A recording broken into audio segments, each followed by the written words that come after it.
Crowd we see today. I'm really glad to see all the faces, and really great to see all the kids. Love seeing that. I think I counted maybe 65 if I counted it correctly. You guys are welcome to make your camp out a more permanent thing and move here if you want to, but we'll wait for you. It's good to see everyone. It's good to be back. Thank you for letting me go. I was able to see my kids in Kentucky, and also able to see my grandmother who has cancer. So I appreciate your prayers for her. And also was able to see brethren I hadn't seen in a while. Got to see Pauline, who was baptized 2 years ago. Her husband had been baptized shortly before he passed away, and he wanted her to be baptized. I've mentioned to you, some of you may remember me telling you about her. She's in a nursing home. She really doesn't have anybody visiting her, so it was really good to be able to see her.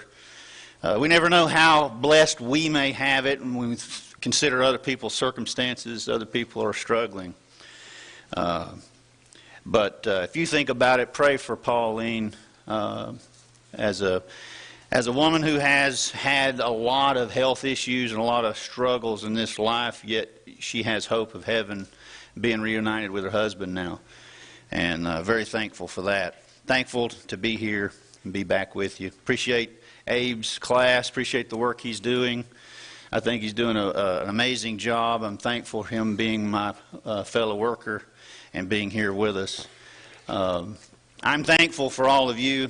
We're in Luke chapter 12, and we are taking a survey through the book of Luke, looking at the redemption song. We're looking at God's message of His gospel.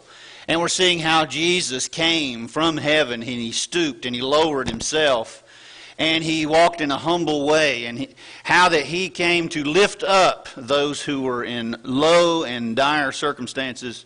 How He brought in the outcast and He lifted up the downcast. How Jesus did that. And also how that He brings down the proud and those who were self-righteous and those who wanted to think of themselves higher than they should have. Those He brought lower, and those who were already humble, those He lifts up. That's what He does. And He takes people who have, no matter their background and no matter how wicked they had lived in the past, if they will repent and they'll come to Him genuinely and they'll change their heart and do what He says, He will forgive. And He welcomes them in and He receives them with open arms, and He adopts us into His family. And it's an amazing message that He has given us. Sadly, though, in the process of that, there were those who did not like what Jesus was accomplishing because they didn't understand it.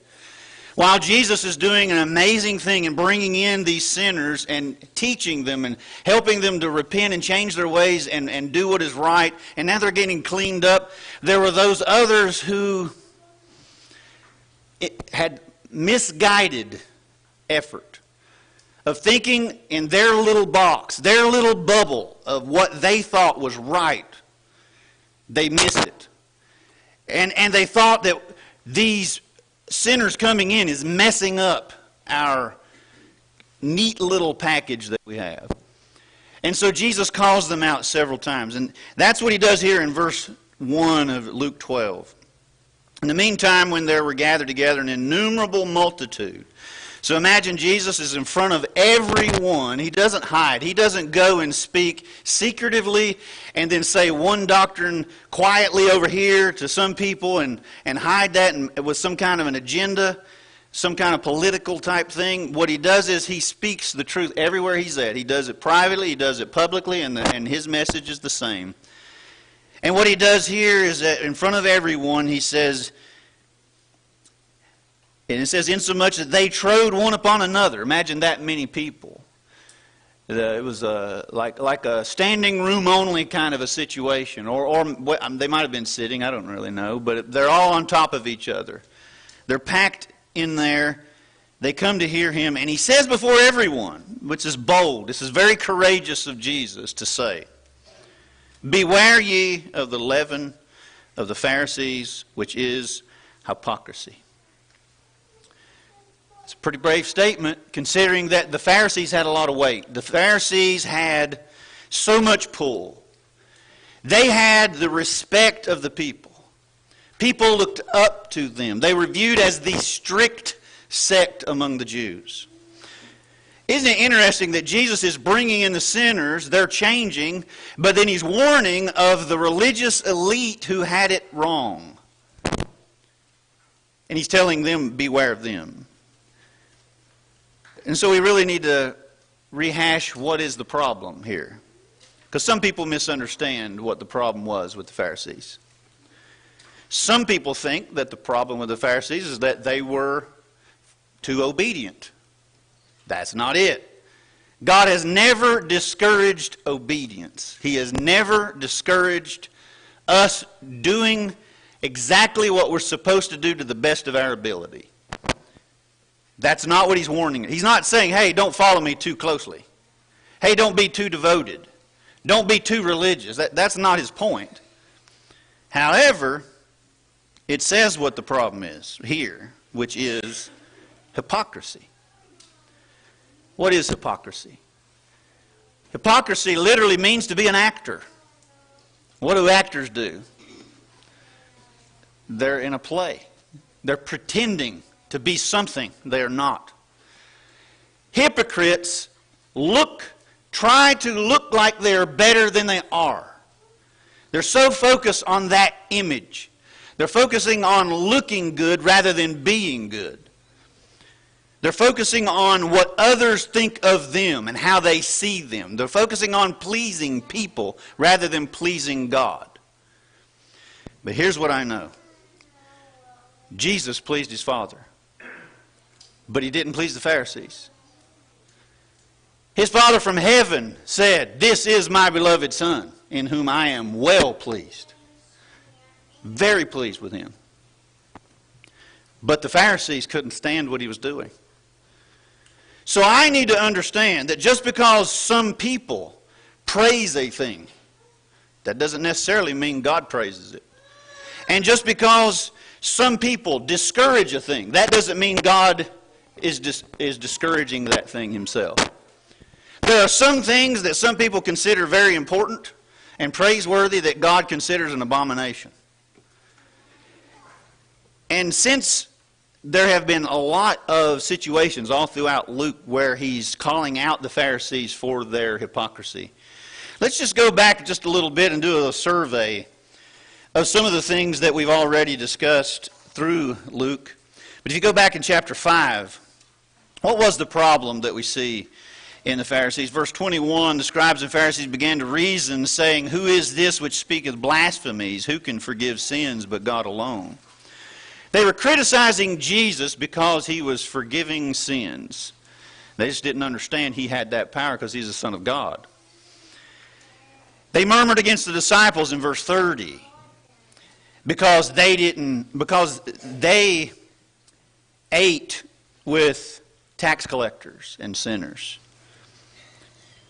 They didn't understand what he was doing there. How can you be holy and how can you be being welcoming and befriending these people who have done some wicked things? And so they criticized him for that. They criticized Jesus' disciples because they did not fast while John's disciples fasted. Verse 33. That's interesting. There's nothing wrong with fasting. Jesus taught to fast. He teaches on it. He fasts sometimes. We see examples where he does. But because there are certain circumstances where some are, some aren't, because of the timing of it, some want to be so critical of that, when this is more of an individual choice. And so he teaches them concerning that. They're critical of Jesus because he's healing on the Sabbath day, chapter 6 and verse 2. Why would someone be so upset that someone who had a defect or a handicap or some kind of issue that they struggled with all their life, and he cared about them because they were people and he helped them, but yet you're doing that on the Sabbath day? Come back tomorrow and do that. I think in their mind they thought,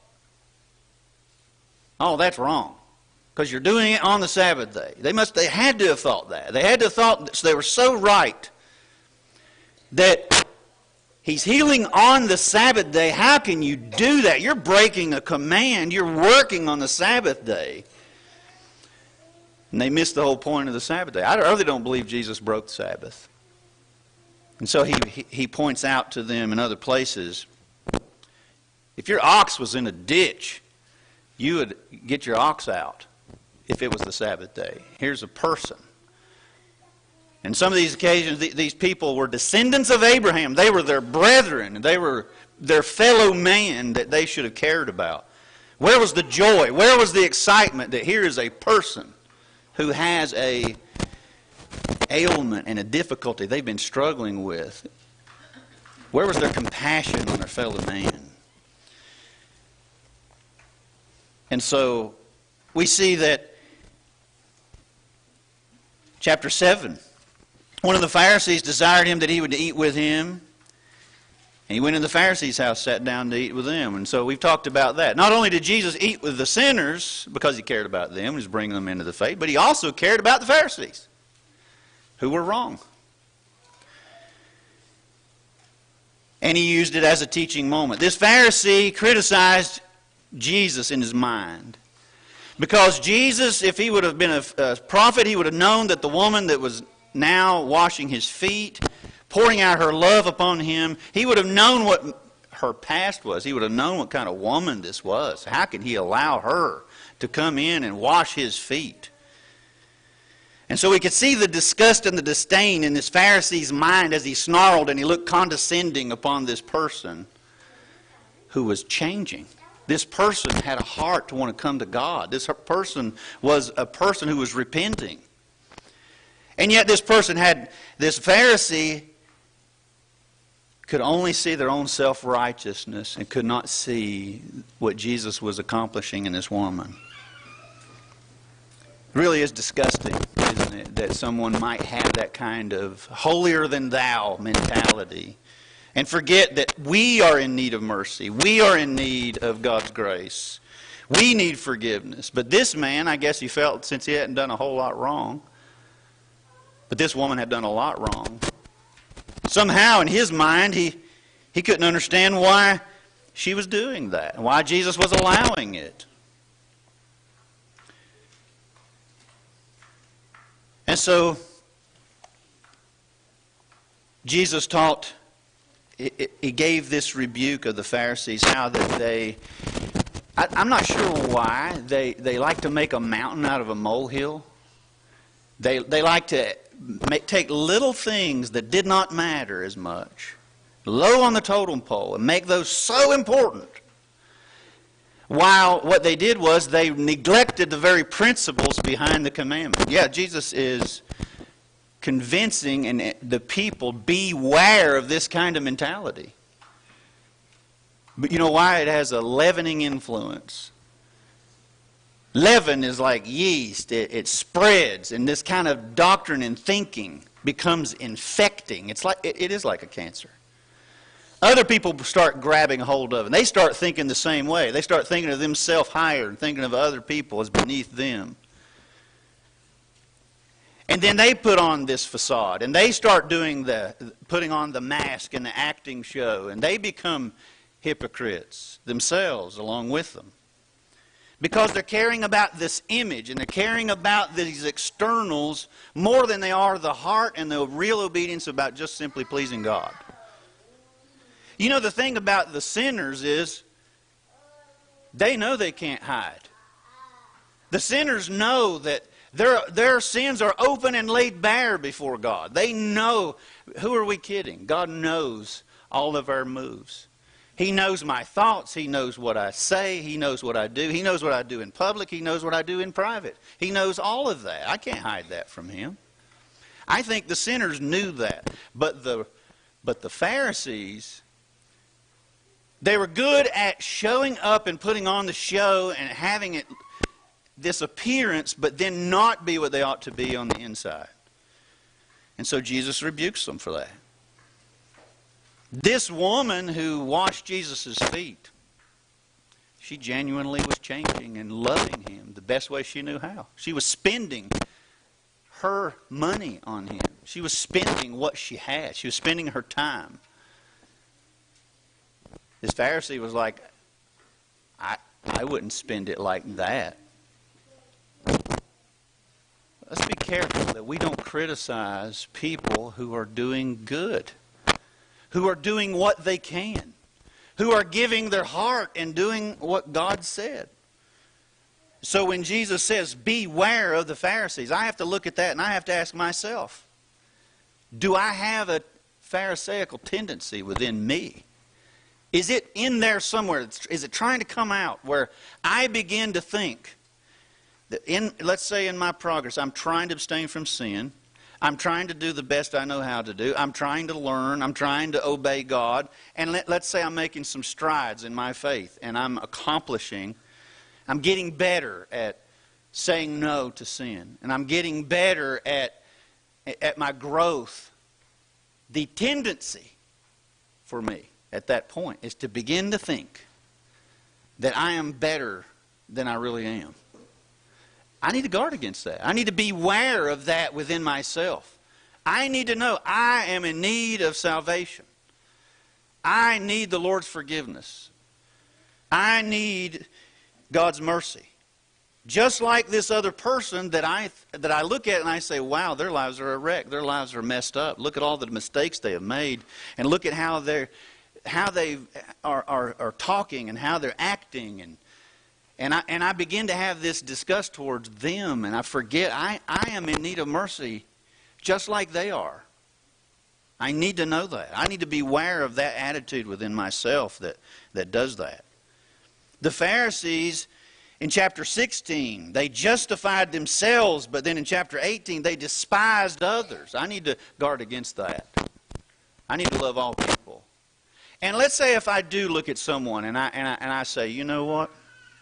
Here's a person that needs a little help. They need a little teaching.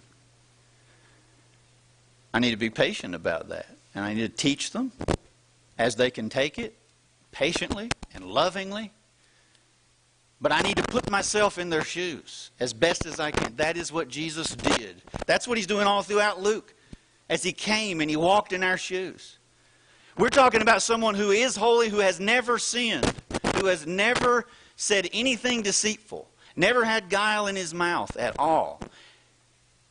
If anyone has ever been qualified to say they are holy, Jesus is, and yet, look what he does.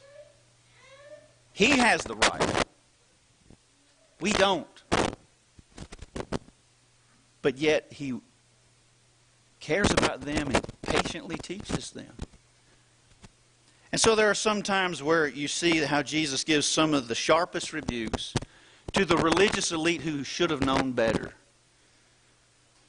But he's telling the people, beware of this. So we need to beware.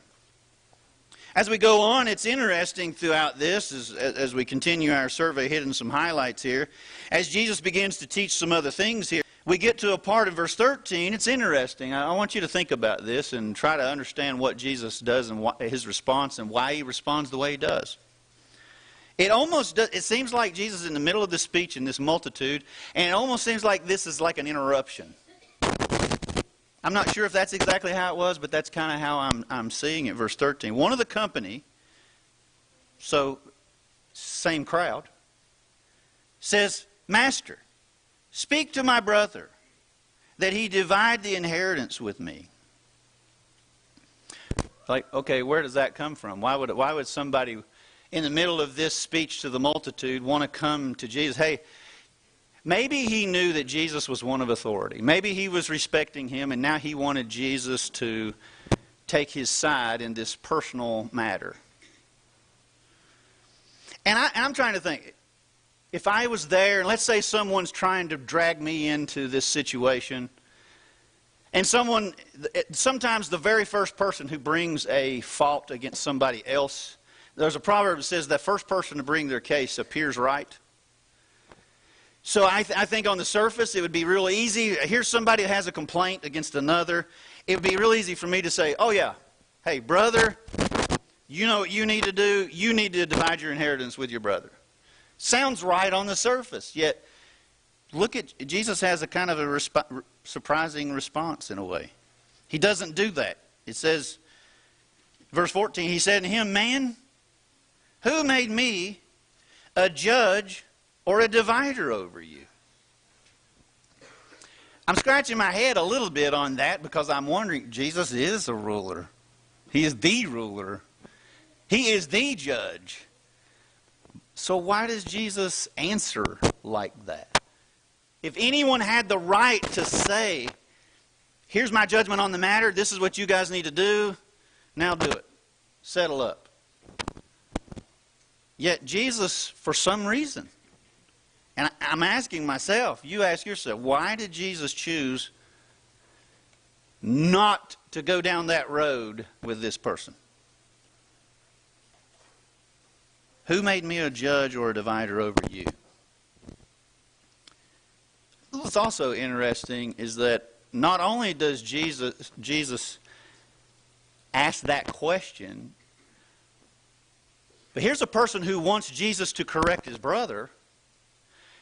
But since Jesus is talking to this man right there, he decides, okay, the one who thinks his brother needs correction, in this case, he needed correction himself. And so Jesus said, "Oh, well, let me teach you just a little bit." And so he begins to teach him what to focus on and what was most important. And then he gives a parable about that. So verse 15, he said unto them, and he says this before everyone, not just to the man, "Take heed and beware of covetousness, for a man's life consisteth not in the abundance of the things which he possesseth." Now, I'm trying to imagine if I was the brother, and let's say my blood brother had the inheritance. Maybe he was made the executor of the estate. Maybe, I don't know the circumstances. Whatever it was, he's got the money, he's got the power, he's wanting to keep it. Isn't it a shame sometimes when kids fight over their parents' stuff after they're gone? It's a sad thing that that happens like that. I mean, we're talking about a parent, and this is a person. I don't think the parents would be wanting the kids fighting over their stuff after they're gone. But sometimes that happens. It's sad, but it does. But this guy, it sounds like he just wants to divide the inheritance. Sounds fair. Sounds like this ought to be what to do. Yet Jesus is telling this man, and before everyone, don't worry so much about stuff. Don't worry so much about these material things. We're talking about, we may want one day be where this man's parents are. And what's going to happen then with all our stuff? And what's going to happen with all the stuff that we thought was important? And so he's telling them, don't make life about that. That's not what life is all about.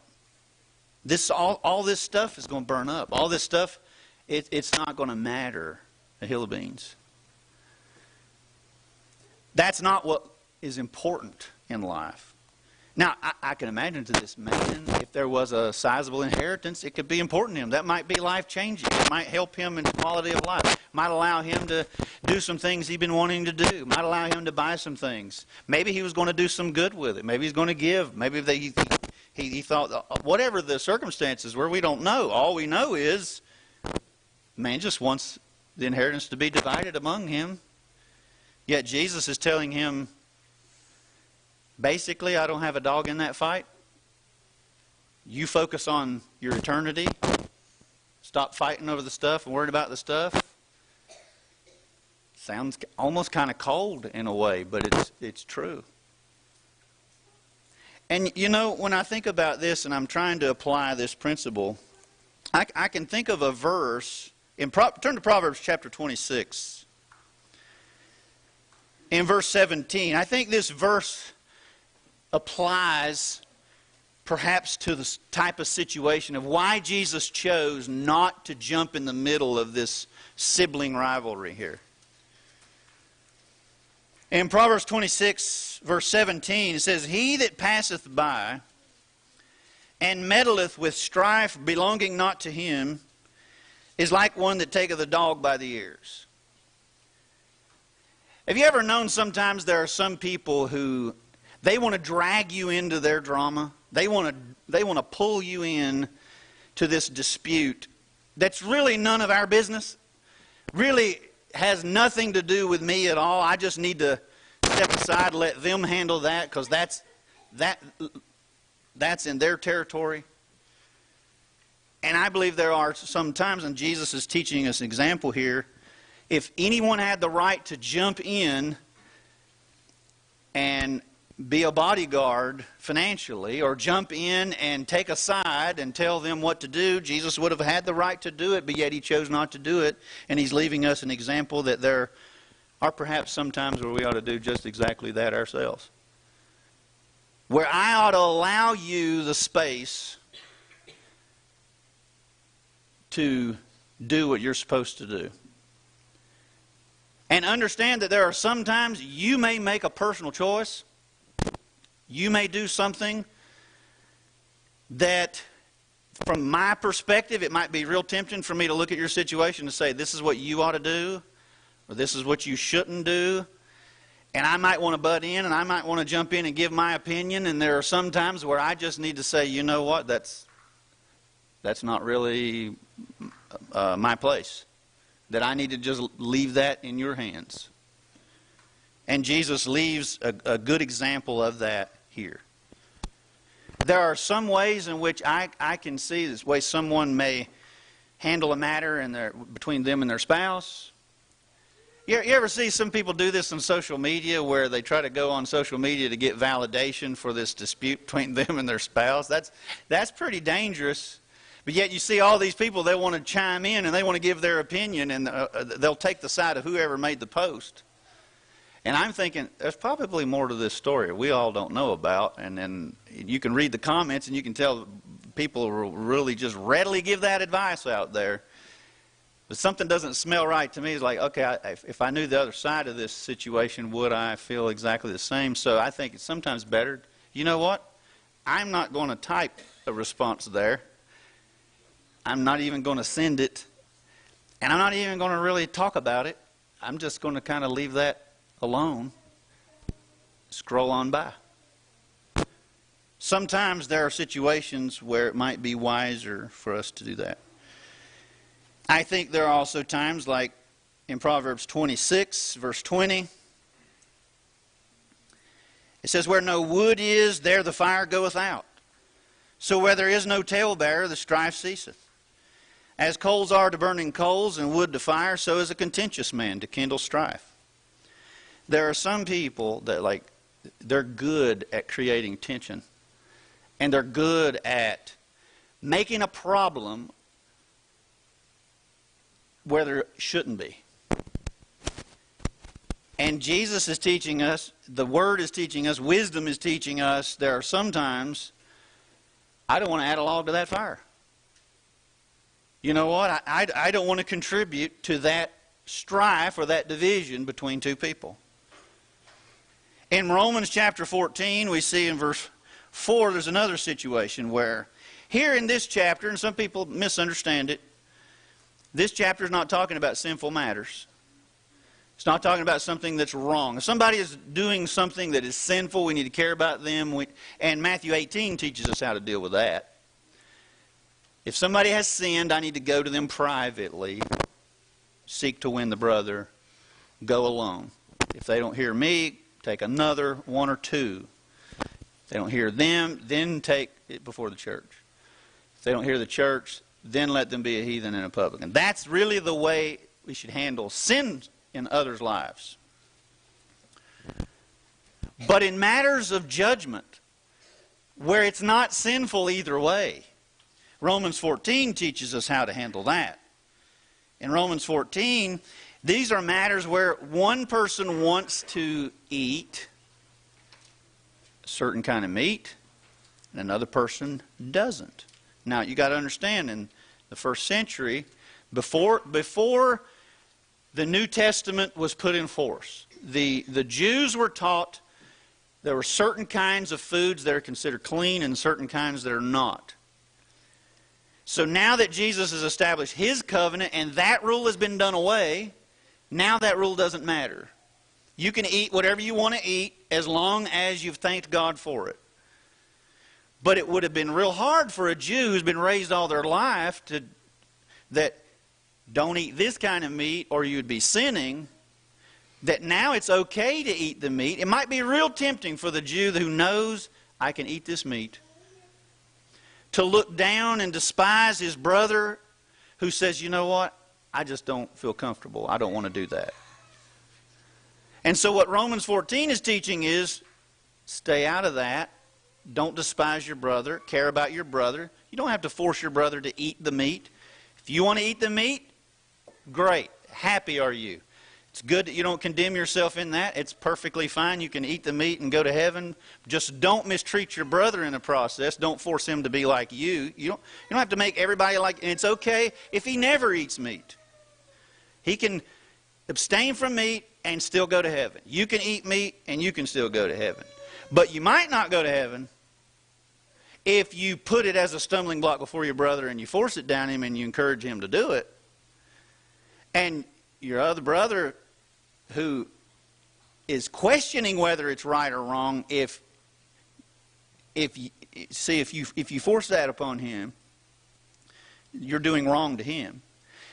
But the one who is questioning it themselves, they need to keep that to themselves and not judge their brother who knows it's okay. So I need to be careful that if this is a matter of judgment where I say, you know what, I'd really rather stay away from this. But, you know, on that, it's fine if you do it. But I'm not going to force you to my restriction and to my scruple.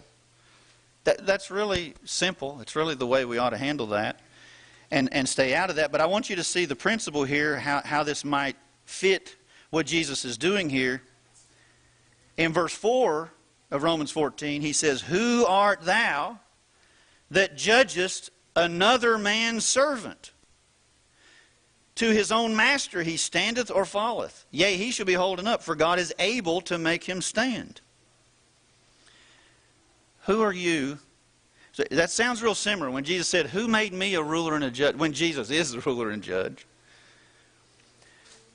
But how much less am I the ruler and am I the judge of a situation where it's not really my fight? If they both come to me and say, hey, can you help us as a third party, and they're both consenting, that would be different. But in this case, it's one who wants Jesus to side with him. Seems like he has a right point on the surface, but Jesus chooses not to jump in on that matter. And I believe we should sometimes apply this principle in Romans 14:4 to realize, you know what? I'm going to let that person stand before God because he's not going to stand before me in judgment. That person's going to have to answer for his maker. I'm going to have to answer for myself. I want to exercise mercy because I'm going to need mercy on the judgment day. And so I may choose to observe what he's saying here, realize that is not my servant. That brother of mine that I might be tempted to judge because they're not exactly like me on a judgment matter, I think what I need to do is let them stand before God. They are not my servant. They are not my child. They're not my creation. They're not the one that I died for. They're not baptized in my name. They're not calling themselves after me. So why not let the one who died for them, the one that's going to judge them, the one that has the right to say so, let them stand before them and me stay out of that. And me just, you know what? If they're okay before God and God embraces them and receives them, I need to receive them. And I need to welcome them in and not force them to be like me. Aren't you glad there's variety? Aren't you glad that, there's going to be some situations, even in family planning, how you draw up wills, what you do, where someone might say, you know what, this is what this person needs to do in that circumstance. This is how much they need to leave to their kids. This is how they need to handle this. This is how they need to draw up their will. That's kind of really more their decision. As long as they're doing right and they're not sinning, it don't have to be the exact choice I would make. I need to give them that breathing room. And so that's what Jesus is doing. I'm trying to understand, what do you think about this passage? Why does Jesus handle this situation the way he does? Why does he choose not to jump in? Are there times where others want us to jump in, where we need to say, no, I'm going to let you handle that one? Because that's not really my place. You know, the apostles had authority to teach the truth. But there were some situations where, like the Apostle Paul said, we're not in dominion over your faith. There were times where Paul would appeal to them on the basis of principle, and he appealed to them on the basis of love, when he could have used his authority as an apostle and said, you know what, this is what you need to do because I'm an apostle, so you do what I say. And he chose not to. I think there are times where we need to do that. I want to please God. You should want to please God. You should be patient with your brother.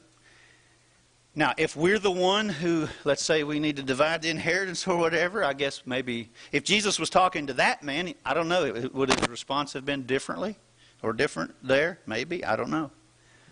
But for whatever reason, he chose this. But he then chose to tell this person, and before everyone, to be careful about seeking earthly wealth.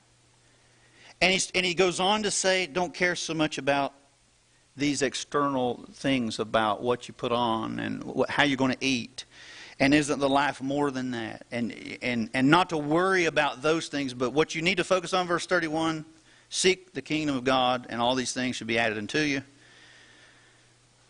And then he goes on to talk about how we need to be faithful, because some of us on the judgment day might find ourselves being beaten and chastised because we knew better.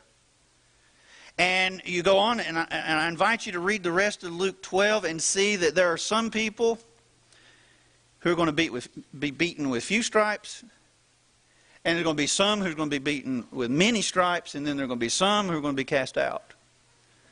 Now, how does that get determined? Probably because there are some who know better, and so they're going to be held to a higher standard.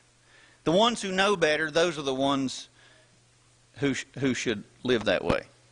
But the ones who are newer, the ones who are weaker, the ones who haven't had the same blessing and the same upbringing, those maybe perhaps we should be a little bit more patient with. And then there's a sense in which we need to encourage one another. There's an accountability. There's a flock where we all need one another. We need to build one another up and encourage one another. And this is why we come together, so we can learn and so we can see how we can benefit from each other. But then there are other times where some things are just individual. Some things we need to realize that I can't do something for another person. I can encourage them. I can pray for them. I can support them. I can hope that they'll do what is right. I can ask them to do what is right. But at the end of it, I can't make them do what is right. I wish it was that easy. There's some times where you like to just pick somebody up and shake them and say, hey, obey. But sometimes you just need to say, as kindly as you know how, hope they will make the choice. Leave their will in their mind. God gives them a free will. Why do I want to take that free will away from them? And in respect, if they've made a choice, I hate it. I don't want them to make that poor choice, but that's what it is. And maybe you're among us this morning and you're thinking about in your mind, how do I respond to these kinds of things? Well, if you've never come into the faith, listen to what Jesus is doing. He's asking you to right your wrongs. Turn from them. If you've been living in a way that doesn't please God, change it. Repent. Anything that doesn't please God, stop that. Don't continue in that sin. If you're going down a path that's going to lead you into a way further away from God, stop that. And then if you've done wrong, if you come and you repent and you're baptized and you confess, I believe that Jesus is the Christ, He'll forgive you. When you come up out of the water, you're forgiven. The Lord's not going to hold that over you and keep that over your head. He forgives. And He forgets. And we will. We want you to be a part of us. And if you've done that, and let's say you're growing, be mindful, beware that in your growth and in your progress as a Christian, be careful not to have this pharisaical mindset. Be careful not to be a hypocrite. Be careful not to hold such a high standard of opinions or traditions while neglecting what God actually commanded. Be careful that you are trying to please God more than you are anybody else. And be at peace with your brethren. And love one another. And be patient with one another. And let's help us all see we're on the same team, trying to get to the same place. If there's anything that you need to do to make correction, I want you to do that right now while we stand and as we sing.